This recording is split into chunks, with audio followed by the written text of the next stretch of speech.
আম্মু, আমরা কোথায় যাচ্ছি? অনেক দিন পর গ্রামে এসেছি, তাই একটু গ্রাম অঞ্চল ঘুরে দেখছি। গ্রাম অঞ্চলের সবুজ শ্যামল দৃশ্য আমার অনেক ভালো লাগে। আয়েশা, দেখো, এই মানুষটি চলাফেরা করতে পারছে না। মনে হয় সে পানি খাইতে চাচ্ছে। মা, আমি কি তার জন্য কিছু করতে পারি? অবশ্যই, তুমি তার জন্য পানি আনো। ঠিক আছে মা।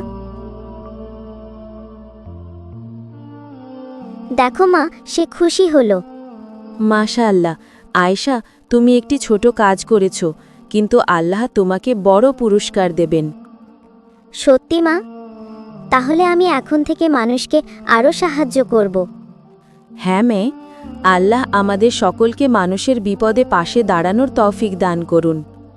আমিন। বন্ধুরা, এমন আরও ভিডিও পেতে চ্যানেলটি সাবস্ক্রাইব ও লাইক করতে ভুলবে না।